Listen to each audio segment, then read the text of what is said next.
Krakow, Poland, March 1943. The Nazis are liquidating the Jewish ghetto, 27,000 people being rounded up for deportation to death camps.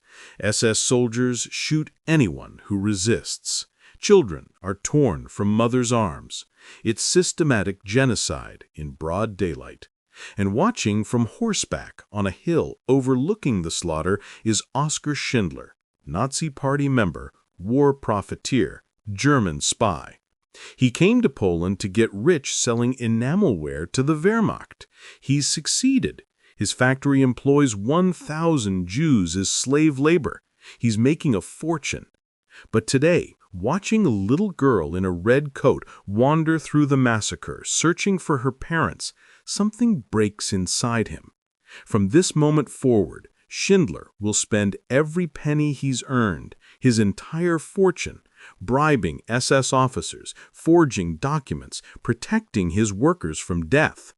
By war's end, he'll be bankrupt, but 1,200 Jews will be alive because of him.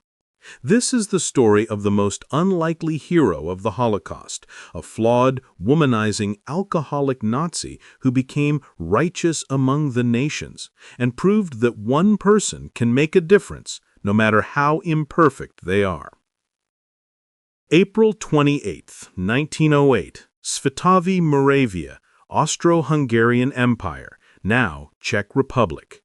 Oskar Schindler is born to an ethnic German Catholic family. His father Hans owns a farm machinery business. The Schindlers are prosperous, middle class, comfortable but not wealthy. Young Oskar is charming, clever, and reckless. He's popular with girls. He loves motorcycles, fast cars, parties. He's not a serious student. He barely graduates from technical school in Brno. His father wants him to join the family business. Oskar has no interest. Age 20, Schindler marries Emilie Pelzel. She's devout, responsible, everything Oskar isn't. The marriage is troubled from the start. Oskar drinks, gambles, has affairs, but Emilia stays. She'll prove crucial to his later rescue efforts, though history often forgets her contribution. 1930s. The Depression hits. Schindler's father's business fails. The family relationship shatters. Oskar drifts through various jobs, salesman, businessman, always looking for the angle, the opportunity, the quick fortune. Schindler joins the Sudeten-German Party, the pro-Nazi political movement in Czechoslovakia. Why? Opportunism, mostly. The Nazis are rising to power. Joining them offers advantages. That same year, Schindler is recruited by the Abwehr, German military intelligence. He becomes a spy. His job? Collect information on Czech railways, troop movements, military installations. Send it to Germany. It's exciting, dangerous, pays well. Schindler thrives on it. July 1938, Czech counterintelligence arrests Schindler for espionage. He's tried, convicted, sentenced to death. It looks like the end. But September 1938, the Munich Agreement happens. Germany annexes the Sudetenland. Schindler is released under the agreement's terms. He's a free man again. Germany prepares to invade Poland. Schindler, now an experienced Abwehr agent, is involved in preparations. Some documents suggest he helped plan aspects of the invasion. Whether true or exaggerated remains debated. What's certain, when Germany invades Poland on September 1, 1939, Schindler sees opportunity. October 1939, Schindler arrives in Krakow, ancient Polish city, now capital of occupied Poland's general government. It's chaos. The Nazis are seizing Jewish property, businesses, factories, homes, transferring them to Germans through Aryanization. Schindler, now 31, sees this as his chance to finally get rich. With 50,000 Reichsmarks, about $10,000, he leases a bankrupt Jewish-owned enamelware factory called Record Limited. November 13, 1939. Schindler signs the lease. He renames it Deutsche Enamelwarenfabrikat, German enamelware factory. Everyone calls it Emalia. The factory produces enamel pots, pans, and field kitchenware. Schindler secures Wehrmacht contracts through his Abwehr connections. It's perfect. He's supplying the German war effort, which gives him protected status, while employing cheap labor. And the cheap labor? Jews. Here's where we need to understand context. In 1939, occupied Krakow, Jews are being herded into ghettos, stripped of rights, their property confiscated. They're desperate for any way to survive. Working for a German factory means avoiding deportation. For now. Schindler hires 7 Jewish workers initially, including accountant Itzhak Stern. Stern becomes crucial to Schindler's operation and later his rescue efforts, though history often forgets her contribution. Stern is brilliant, organized, and deeply concerned for his people. He advises Schindler, hire more Jews. It's profitable. You pay their wages to the SS, not to them. It's also protective. Workers with essential jobs are exempt from deportation. Schindler agrees, initially because it's profitable. He's not yet a rescuer. He's a businessman exploiting wartime opportunities. By 1940, Emalia employs 250 non-Jewish Poles and growing numbers of Jews. By 1942, nearly 1,000 of the factory's 1,750 workers are Jewish. But something is changing in Schindler. Slowly, almost imperceptibly at first, he's witnessing Nazi brutality firsthand, random violence, public executions, Jews beaten in streets for sport. He sees how the Gestapo and SS treat people as subhuman. Schindler parties with Nazi officials.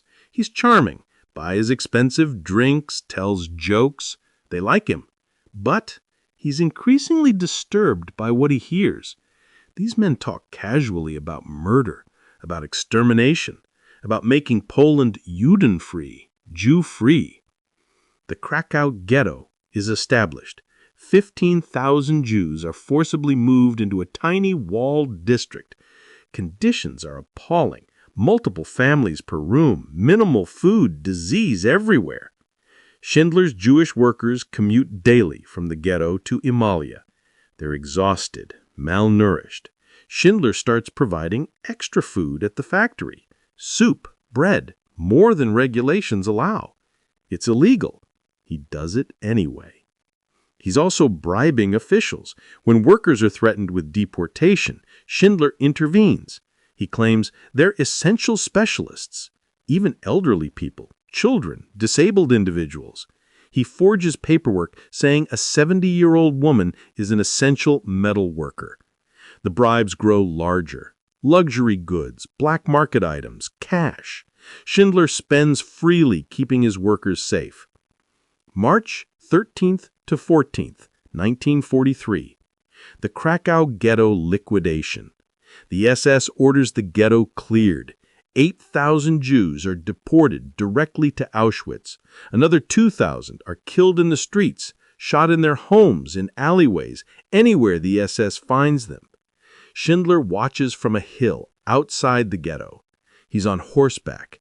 From this distance, he sees it all. The mass roundups, the executions, bodies in the streets. And he sees a little girl in a red coat, just 3 or 4 years old, wandering alone through the carnage, lost, looking for her parents. She disappears into a building. This image haunts Schindler. Later, when the ghetto is burned, he sees her coat again, red among the ashes. She didn't survive. Something fundamental changes in Schindler that day. He stops being a profiteer, protecting workers incidentally. He becomes a rescuer, actively, deliberately saving lives.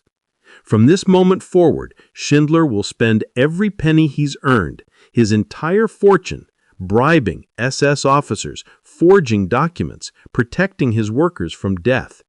By war's end, he'll be bankrupt, but 1,200 Jews will be alive because of him. Schindler builds barracks at Emalia so workers don't have to return to Plaszow nightly. He tells authorities it's for efficiency. Really, it's to save them from Goeth's random violence. The barracks become a sanctuary. Workers get better food, medical care, safety. It's still imprisonment, but it's survival. July 1944. The Soviet Red Army advances from the east. Nazi Germany is losing. The SS begins evacuating camps, sending prisoners west, many to Auschwitz for extermination. Plaszow is scheduled for liquidation. All prisoners will be deported. Schindler realizes if his workers go to Auschwitz, they'll die. Gas chambers, the end. He formulates a desperate plan. Move the factory to Brunlitz in Czechoslovakia, near his hometown. Claim he's producing artillery shells for the war effort. Take all his Jewish workers with him as essential labor. It's audacious. It requires convincing Nazi officials that moving 1,000 Jews hundreds of miles is militarily necessary. It requires enormous bribes. Schindler spends a fortune. He bribes Goeth, he bribes SS officials, he bribes factory inspectors. He empties his accounts. October 1944. Permission granted. Schindler can move his factory. Now he needs a list of which Jews are essential workers. Anyone not on the list goes to Auschwitz. Schindler, Stern, and Mitek Pemper, Goeth's secretary, secretly helping Schindler, work frantically. They compile names, 1,200 people. The list includes everyone they can possibly justify. Skilled workers, yes, but also elderly, children, disabled, anyone they can squeeze on. This becomes known as Schindler's List. The list is typewritten, multiple copies. It's submitted to SS authorities for approval. Against all odds, it's approved. October 1944. The transport begins. 700 men board trains for Brunlitz. 300 women are supposed to follow. But the women's train is diverted to Auschwitz. When Schindler learns this, he's horrified. He travels personally to Auschwitz. He bribes officials. He demands his workers back. They're essential munitions workers. I need them. Miraculously, it works. The 300 women are released from Auschwitz, one of the few times anyone left alive. Everyone reaches Brunlitz. The factory is now operational, except the artillery shells they're producing, Schindler sabotages them, deliberately. Not a single usable shell is produced in 7 months. Every one fails quality inspection. Schindler claims production problems. Really, he's ensuring his factory contributes nothing to the war effort. January 1945.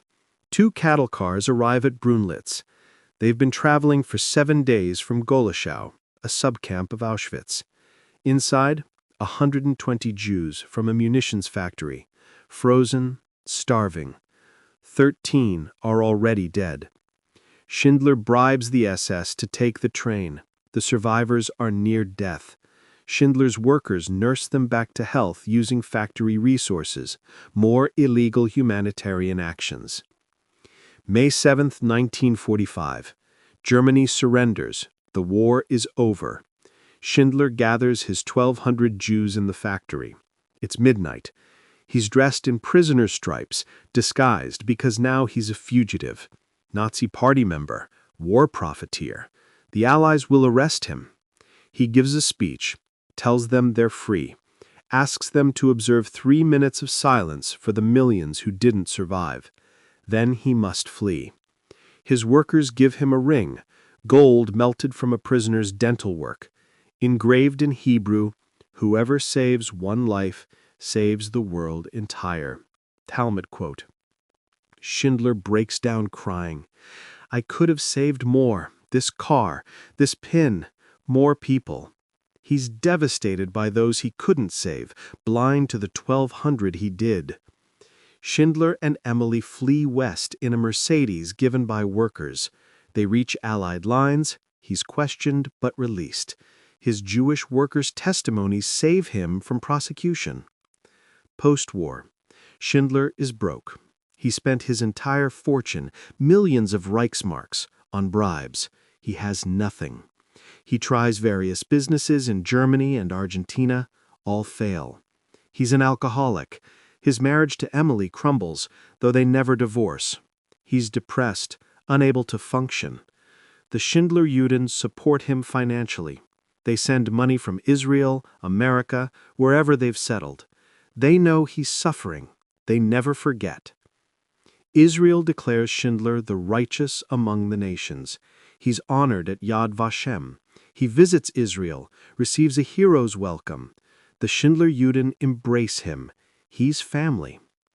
But returning to Germany is difficult. Some Germans resent him, see him as a traitor who helped Jews. He receives hate mail. Lives in poverty. October 9, 1974, Oskar Schindler dies of heart failure in Hildesheim, Germany, age 66. Alcoholism and depression have destroyed him.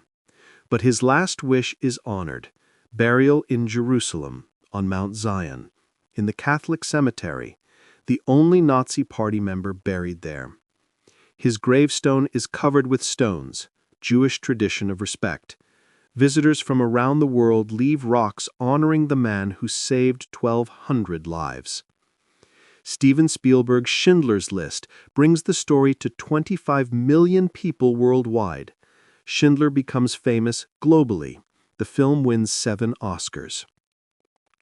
Today, over 8,500 descendants of Schindler-Juden live because of Oskar Schindler. His flawed, imperfect heroism created generations. The lesson? Heroes aren't perfect.